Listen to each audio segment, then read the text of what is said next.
예레미야 37장 보기 전에 우리 복습 한번 하겠습니다. 성경은 누가 기록했습니까?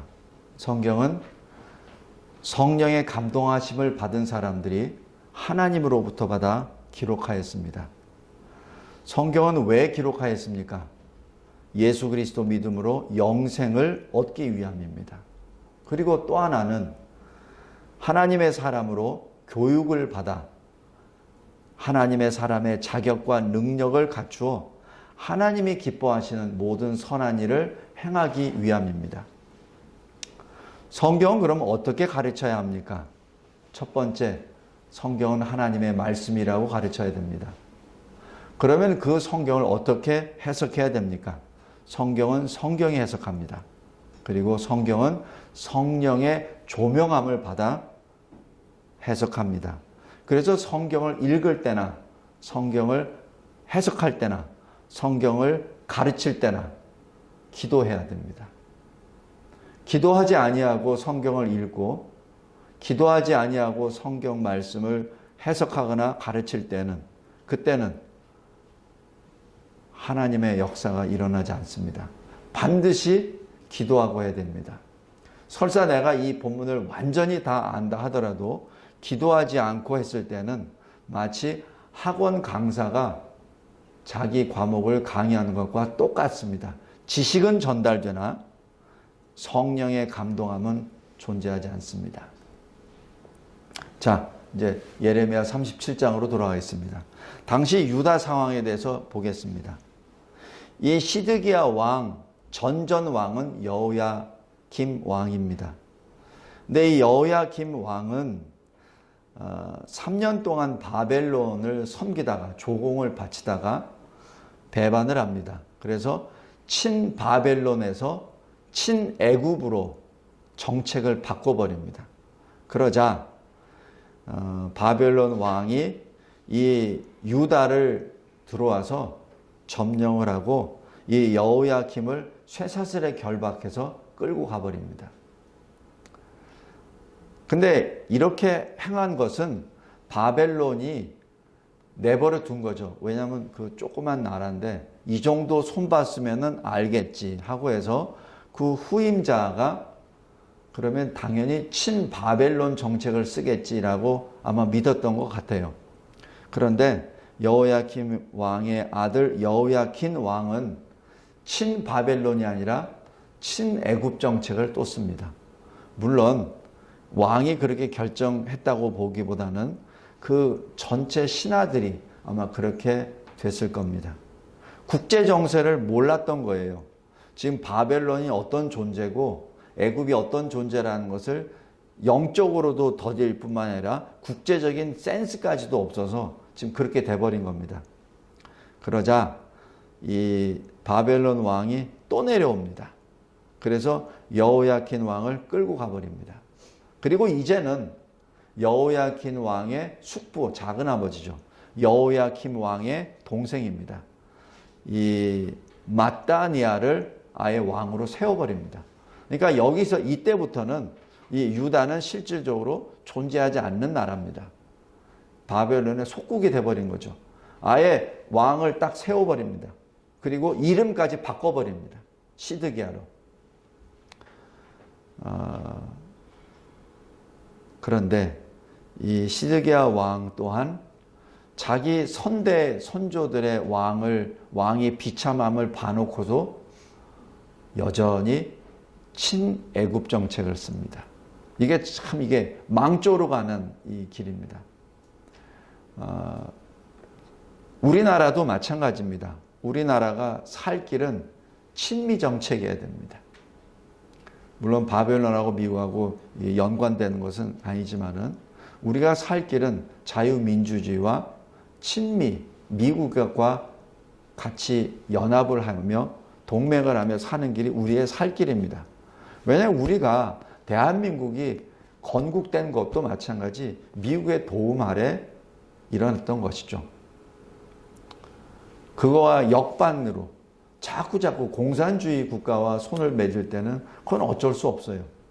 나중에는 그 나라가 존재하지 않습니다. 과거 고종도 마찬가지 죽을 수밖에 없고 나라를 빼앗길 수밖에 없었던 것도 친중, 친러시아와의 정책 때문에 그렇게 된 겁니다. 자, 시드기야 왕을 보겠습니다. 오늘 본문 내용에서만 봤을 때 시드기야 왕의 왕권은 땅에 떨어져 있습니다. 왜냐하면 역대하 36장 12절에 바벨론 왕이 느부갓네살이 왕을 세운 사람이에요. 이름까지 개명을 해버렸습니다. 그래서 사실 신하들로부터도 왕의 대접을 받지 못했었던 아주 불행한 왕이었습니다. 또 지금 이 시드기야 왕이 이 국난 앞에 섰을 때 어떤 자기도 뭔가를 해야 되는데, 그래서 과거 이사야 선지자를 불렀었던 히스기야 왕 흉내를 냅니다. 과거 이 히스기야 왕이 이 아수르의 이 포위를 당하고 이 위협을 당했을 때 그때 이사야 선지자에게 부탁을 하죠. 근데 이사야 선지자에게 부탁할 때 어떻게 부탁하냐면은 자기 자신이 히스기야 왕이 그 상대 적국의 장군이 보낸 그 항복 문서를 여호와의 전에 펴놓고 그리고 하나님께 기도합니다. 그리고 제사장과 서기관들에게 이사야 선지자에게 빨리 가서 이사야 선지자도 하나님께 기도하라 하면서 전국에 이 기도 금식령을 내립니다. 그러면서 이 히스기야 왕이 성전에 달려 들어가서 하나님께 막 기도합니다. 마찬가지 이사야 선지자도 계속 기도하죠. 그 결과 어떻게 되죠? 그 예루살렘 성을 포위했었던 그 군대가 다 시체로 변해버립니다. 유다군이 한 손 까딱 안 했어요. 근데 18만 3천 명이 그 다음날에 다 죽어버립니다. 다 시체로 다 해버립니다. 그리고 그 나라가 아예 멸망해버립니다.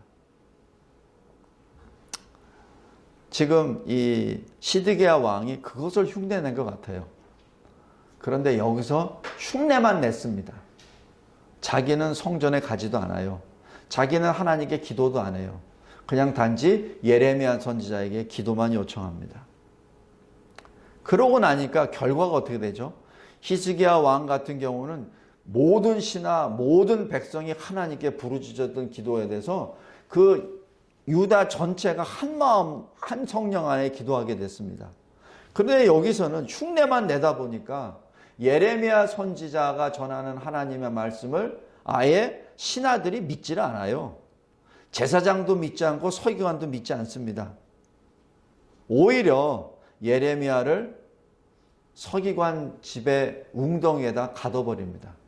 왕한테 보고도 안 해요. 왜냐하면 이런 거 하려면 왕이 지시를 해야 되는데 왕한테 보고도 안 해. 그냥 자기네들이 결정해서, 그것도 어떤 이 공적으로 인정된 감옥이 아니라 서기관 집에 그냥 웅덩이에다 집어넣어 버린 겁니다. 이 정도로 왕권이 지금 떨어져 버린 겁니다. 오죽 왕이 답답했으면 예레미야를 은밀하게 탈출시켜서 왕궁으로 부릅니다. 원래 왕이라면은 그게 무슨 말이냐? 빨리 일로 데려와라 하든지 뭐 이렇게 돼야 되는데 전혀 얘기도 없이 그냥 왕이 신하 눈치 보면서 그냥 몰래 빼서 은밀하게 자기 왕궁에서 예레미야에게 물어봅니다. 하나님 말씀이 뭐라고 하디? 이렇게 물어보죠. 그러자 예레미야 선지자가 이렇게 말합니다. 지금 국제 정세를 제대로 판단 못했었던 당신의 선지자들, 왕의 선지자들, 바벨론이 이렇게 공격하지 않을 거라고 예언했던 그 선지자들 지금 어디 갔습니까? 그 얘기는 뭐예요? 당신에게 잘못 정책을 건의했었던 그 사람들 왜 벌 안 줍니까? 왜 문책 안 합니까? 그 얘기입니다. 근데 전혀 문책도 할 수가 없어요. 왜냐하면 왕이 아니기 때문에. 신하들은 왕권을 무시하고 자기 마음대로 행하고 거기에 예레미야까지 죽이려고 하였습니다. 거기에 왕은 아주 비천하죠. 예레미야에 대한 그 신하들의 이 마음대로 결정한 것을 거기서 혼도 못 내고 변경도 못 시킵니다. 그냥 단지 예레미야를 시위대 이 감옥 뜰 앞에 거기다 가두기만 합니다.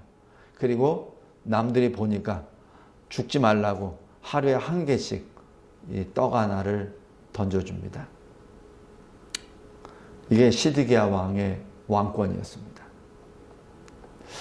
하나님이 보시기에 어떻습니까? 하나님께 범한 죄악으로 말미암아 이미 비참한 최후를 선 왕들이 이미 다 겪었어요. 하나님의 말씀이 선포됐는데도 불구하고 하나님의 말씀을 듣지 않았었던 선대 왕들이 어떻게 됐는지, 어떻게 바벨론을 끌려갔는지, 어떻게 왕권이 바뀌었는지 자기들이 분명히 다 보았어요. 그런데도 여전히 악을 행합니다. 여기서 악을 행한다는 얘기는 하나님의 말씀을 듣지 않는다는 얘기입니다. 참 이것이 이 망국의 아주 전형적인 모습입니다. 하나님의 말씀이 선포됐는데도 불구하고 그 말씀을 지키지 않고 자기 멋대로 자기 소견이 옳은 대로 행합니다. 왕도 그렇고 신하들도 그렇고 거기에 따른 백성들도 그냥 아무런 비판도 없이 그냥 쫓아갑니다. 역대하 36장 12절에서는 이렇게 기록합니다. 선지자 예레미야가 전하는 하나님의 말씀 앞에 겸손하지 아니하였다. 지금 하나님의 말씀을 겸손한 마음으로 받아들이지도 않았다는 얘기예요. 유다 왕의 신하들은 어떻습니까? 하나님의 말씀을 전하는 예레미야 선지자를 유다의 반역자로, 간첩으로, 바벨론의 간첩으로 여기고 왕에게 보고도 하지 않고 임의대로 판단하여 예레미야를 가두고 죽이려고 합니다. 왕에게 정확한 정보도 보고하지도 않습니다. 단지 자기들의 주장만 왕에게 강요를 하죠. 결론적으로 예레미야를 통하여 하나님이 주시는 말씀을 거부합니다. 왕으로부터 모든 신하와 백성들까지도 하나님 보시기에 악합니다. 자, 여기에서 여호와 하나님을 보겠습니다. 예레미야는 물론 시드기야 왕이 그렇게 요청을 했지만은 아마 예레미야 선지자의 그 성품상 그 예레미야 선지자가 지금까지 달려온 인생 역정 가운데 하나님 앞에 기도하지 않은 적은 없었을 거라고 봐요. 하나님이 응답해 주십니다. 응답의 내용은 두 개입니다. 경고와 교훈입니다. 첫 번째 경고. 시드기야 왕과 신하들의 판단은 틀리다. 지금 그것을 지금 하나님이 계속해서 예레미야 선지자를 통하여 말씀하십니다. 너희들 애국 군대가 오니까 이 갈대아 군대, 이 바벨론 군이 이제 약간 후퇴합니다. 성벽 이 포위한 것을 풀죠.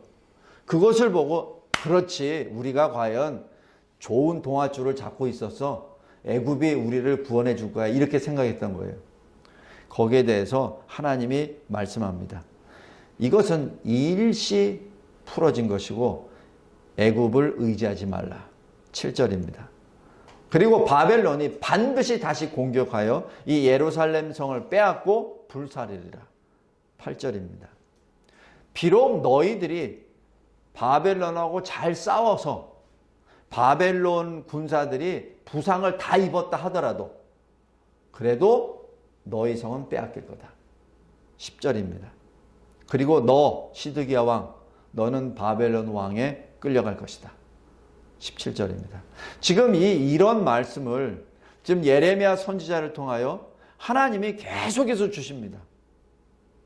계속해서. 지금 못 들었다고 하는 사람이 없어요. 다음에 교훈입니다. 교훈은 뭐죠? 솔직하게 너의 죄를 인정하라. 그리고 회개하라. 그겁니다. 지금 하나님이 요구하시는 것은 너희들이 다시 무장을 해서 이제는 너희들이 이 바벨론 군대가 이렇게 공격을 하니 뭘 공격해서 격퇴하라. 그게 아닙니다. 이 전쟁은 하나님께 속한 것이고 이 전쟁의 원인은 너희들의 죄 때문에 그런 것이지 그 죄를 회개하라는 얘기죠. 그 죄를 인정하라는 얘기입니다. 사람이 회개하기 전에 자기가 죄인임을 인정해야 회개가 됩니다. 인정하지 아니하고 대충 넘어가서 하나님이 어떻게 해주시겠지 그거 안 됩니다. 지금 하나님이 계속해서 주시는 것은 너의 죄를 인정하라. 그리고 회개하라는 얘기입니다.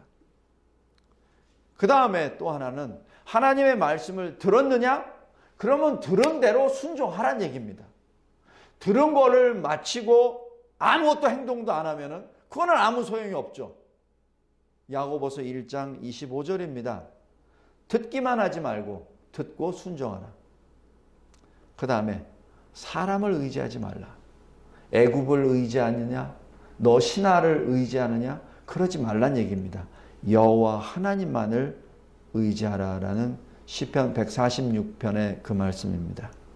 그러나 우리가 잘 알듯이 시드기야 왕을 포함한 모든 유다 백성들은 마치 요한계시록 6장 15절 17절에 나와 있는 그 모습 똑같습니다. 어린 양 우리 주 예수 그리스도께서 재림하시고 심판이 들어갑니다. 그럴 때 해야 될 일은 회개입니다. 자기 죄를 인정하고 회개해야 되죠. 그때라도 회개해야 되죠. 그러나 땅의 임금들, 왕족들, 장군들, 부자들, 강한 자들, 종들, 자유인들 모두가 다 굴과 산들 바위 틈에 숨어버립니다. 하나님께 나아가 자기 죄를 자복하고 회개하는 것이 아니라 숨어버려요. 그리고 뭐라고 하냐면은 보좌에 앉으신 이의 얼굴과 어린 양의 진노에서 우리를 가려라 라고 바위와 돌에게 명령을 합니다. 왜냐하면 누가 능히 서리요? 지금 알아요. 자기 자신들이 이 진노를 벗어날 수 없다는 거 알아요. 아는데 회개 안 합니다. 참 이것이 바로 불신자의 전형적인 모습입니다. 요한계시록 22장 11절에도 그래서 불의를 행한 자는 그대로 불의를 행하고 더러운 자는 그대로 더럽고 라고 기록합니다. 여기 예레미야 37장에 나와 있는 시드기야 왕을 중심으로 한 그 예루살렘 성의 거민들의 모습이 바로 이 모습입니다. 두 가지 교훈을 오늘 보겠습니다. 첫 번째는 상황과 말씀입니다. 이미 말씀대로 상황이 전개되고 있습니다. 지금 예레미야 선지자가 계속해서 끊임없이 그 예언했던 그 말씀 그대로 지금 상황이 그렇게 전개되고 있어요. 그리고 그 자체가 하나님의 징계라는 것도 이 사람들은 이미 예레미야 선지자를 통해서 다 들었어요. 그런데도 불구하고 마음은 변화되지 않았습니다. 그냥 그 마음은 돌덩이처럼, 아니 이 쇳덩이보다 더 강한 것처럼 아예 더 변질돼 버렸습니다. 정상적인 사람이라면 그것을 듣고 회개합니다. 그러나 상식이 통하지 않는 시대가 되어버렸습니다. 하나님의 말씀 앞에 겸손하지도 아니하고 경청하지도 않습니다. 그 말씀의 주 내용은 뭐죠?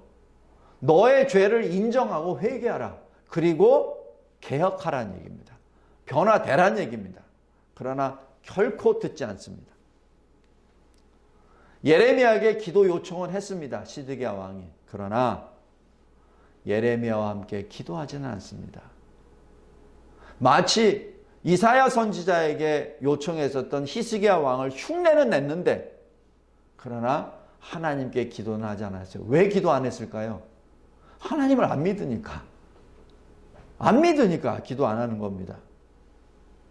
만약에 믿는다면 왜 기도 안 하겠습니까? 안 믿으니까 기도 안 하는 거예요. 누가? 왕이. 그러니까 하나님의 징계를 받을 수밖에 없죠. 그런 왕이 통치하는 나라는 그게 어떻게 하나님의 나라입니까? 하나님의 이름을 말합니다. 예레미야 선지자에게 우리 하나님 여호와의 이름으로 기도하게 하라. 이렇게 말합니다. 우리 하나님 여호와라고 얘기해요. 자기도 거기에 포함이 되죠. 그러나 하나님을 믿지 않습니다. 그러니까 이름만 불렀지 하나님이 주시는 말씀을 거부하죠. 하나님의 통치를 거부하고 하나님의 섭리를 거부합니다. 하나님의 경고와 교훈을 거부합니다. 그러니까 직접적인 위협인 바벨론을 물리치기 위해서 주변국 애굽의 도움을 요청하는 그 기대하는 그러한 외교술만 행하게 되죠. 성도 여러분, 하나님이 일하시지 아니하면 누구도 도울 수 없습니다. 우리는 하나님의 말씀으로 깨어나야 합니다. 말씀을 통하여 상황을 봐야 됩니다. 현재 나라의 상황이 어떻게 된 것인지 말씀을 통하여 그 원인을 찾아야 되고 말씀을 통하여 그 대책을 얻어야 됩니다. 그것 없이 그냥 사람들이 모여서 이러쿵 저러쿵 그거 아무 소용이 없어요. 왜냐하면 이 사건은 하나님이 허용하신 사건입니다. 왜? 유다의 죄 때문에. 유다의 죄 때문에 하나님이 지금 징계를 내리신 거예요. 심판을 내리신 거예요. 그렇다면 그 열쇠는 하나님께 가 있지 않습니까? 그렇다면 하나님께 그 열쇠를 달라고 부르짖어야 되죠. 근데 실은 그 열쇠를 다 주셨어요. 누구를 통해서? 예레미야를 통해서. 이미 다 주셨습니다. 주셨는데도 그것을 받지를 않습니다. 왜? 상황 앞에 자기 자신을 솔직히 자기 죄를 인정하지 않았고 하나님께 회개하지 않았기 때문에 그렇습니다. 예수님이 이렇게 말씀하십니다. 사람이 떡으로만 살 것이 아니요 하나님의 입으로부터 나오는 말씀으로 살 것이라. 지금 여기 어느 성도가 예수님에 대해서 언뜻 물으면서 이 광야에서 3가지 질문한 것에 대해서 잠깐 얘기를 하더라고요. 그래서 제가 이렇게 답변을 했습니다. 광야에서 40일 동안 금식하신 후 3번의 질문을 받는데 그 3번의 질문은 그냥 우리가 쉽게 받아들이는 그런 질문이 아닙니다. 그 질문은 인생이 실패한 모든 것의 대표 3가지입니다. 첫 번째는 상황 논리에 대하여 지적하신 겁니다. 배가 고프니까 돌이라도 빵으로 만들어서 배를 채우라는 얘기죠. 상황 논리입니다. 그러나 예수님이 말씀하시죠. 하나님의 사람은 하나님의 형상을 입은 사람은 빵으로만 떡으로만 사는 것이 아니라 상황을 해석하는 것으로 해석하는 것이 아니라 하나님의 말씀 바로 진리로서 살아나가는 것이라는 그 얘기입니다. 첫 번째 교훈입니다. 시대 상황과 말씀입니다. 시대 상황은 언제든지 변화합니다. 마치 저기 빙하에 9분의 1이 수면 위에 올라오고 9분의 8은 수면 아래로 내려가죠. 그 상황은 9분의 1과 같습니다. 그러나 진리는 무엇이죠? 바로 9분의 8입니다. 빙하를 봤을 때 빙하의 일각만은 봐서는 안 되고 빙하의 마지막 그 9분의 8을 봐야 됩니다. 상황을 봤을 때 상황만 해석하지 말고 거기에 진리 되신 말씀을 통하여 말씀의 렌즈로 하나님의 허용하신 상황을 봐야 됩니다. 그랬을 때 상황의 원리와 대책이 나옵니다. 두 번째 교훈입니다. 말씀을 들었습니다. 그것으로 족합니까? 아니면 들은 말씀대로 행해야 됩니까? 우리 잘합니다. 답은 다 알고 있어요. 성도 여러분, 오늘 여기 시드기야 왕은 잘 알아요. 역사로 다 알아요. 성경도 다 알아. 그래서 이사야 선지자와 히스기야 왕의 그 케이스를 보고 자기도 흉내를 냈던 겁니다. 그러나 흉내만 냈지 진정 그 히스기야 마음, 히스기야가 하나님을 향한 그 신실한 그 신앙심은 지금 히스기야가 모르고 있습니다. 그냥 흉내만 낼 뿐이었습니다. 그러기에 하나님의 뜻을 찾아야 되는데 자기 뜻을 이루려고 한 것입니다. 성도 여러분, 왜 말씀을 들었는데 순종 안 하냐고요? 이유가 있습니다. 말씀 좋은데 근데 왜 안 듣습니까? 그게 내 뜻하고 다르거든. 그겁니다. 굉장히 무서운 겁니다. 우리는 하나님의 피조물입니다. 그리고 하나님의 은혜를 받아서 구원을 받아 새 생명을 받은 자입니다. 그렇다면 우리의 뜻은 하나님의 뜻과 맞아야 됩니다. 근데 여기 이 유다 왕은 하나님의 뜻과 자기 뜻이 따로 있어요. 그러다 보니까 자기 뜻대로 한 겁니다. 하나님께 기도하라고 요청한 것도 자기 뜻을 이루기 위한 수단으로서 한 겁니다. 그러면 안 되죠. 기도는 뭐죠? 하나님의 뜻을 알아야 되지. 그러려고 기도하는 것 아니에요? 그 다음에 뜻을 알았으면 어떻게 됩니까? 그 뜻대로 행하라고 하려고. 기도를 그렇게 하는 것 아니에요? 기도는 내가 내 뜻을 이루기 위해서 하는 거 아닙니다. 그건 기도가 아니에요. 내 뜻이 아니라 내가 기도를 통하여 하나님의 뜻을 알고 하나님의 뜻대로 나의 인생을 맞춰가기 위한 것이 기도입니다. 예수님이 대표적인 그 기도의 사람 아닙니까? 예수님이 뭐라고 하셨습니까? 겟세마네 동산에서 이 잔을 피할 수만 있다면 피하게 하소서. 그러나 내 뜻대로 하지 마옵시고 아버지의 뜻대로 하옵소서라고 그 뜻입니다. 예수님도 예수님의 뜻이 만약에 이게 가능하다면은 그 저주의 십자가 가고 싶지 않다는 그러한 마음입니다. 그러나 예수님은 자기 뜻이 아니라 아버지의 뜻을 쫓아 순종의 길로 들어갑니다. 기도가 그겁니다. 기도는 내 뜻을 실현하기 위한 것이 아니라 하나님의 뜻을 알고 그 뜻에 내 인생을 맞춰가기 위한 것이 기도입니다. 말씀 순종에 대하여 예를 한 두 가지만 보겠습니다. 먼저 요셉을 총리로 세운 애굽 왕 바로를 들겠습니다. 그때 요셉은 신분이 뭐였습니까?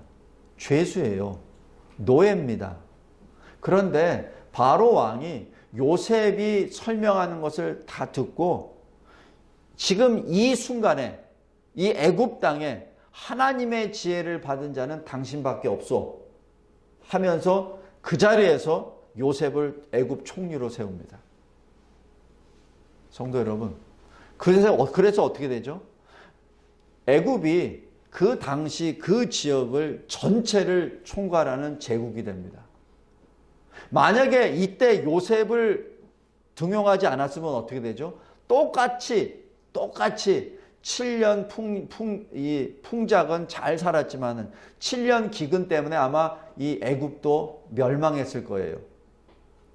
그러나 요셉을 등용함으로 인하여 이 애굽은 주변 전체 나라를 주장하는 거대한 제국이 될 수 있었던 겁니다.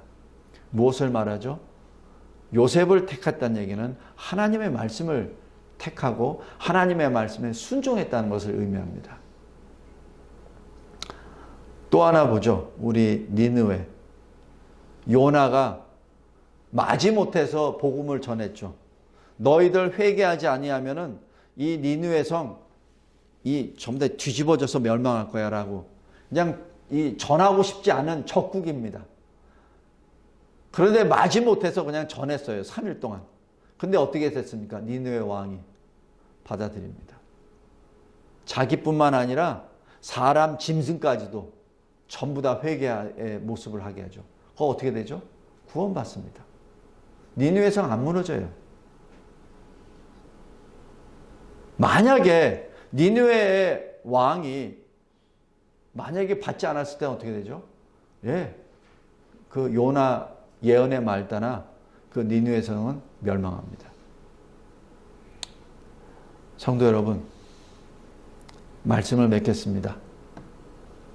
상황이 보입니까?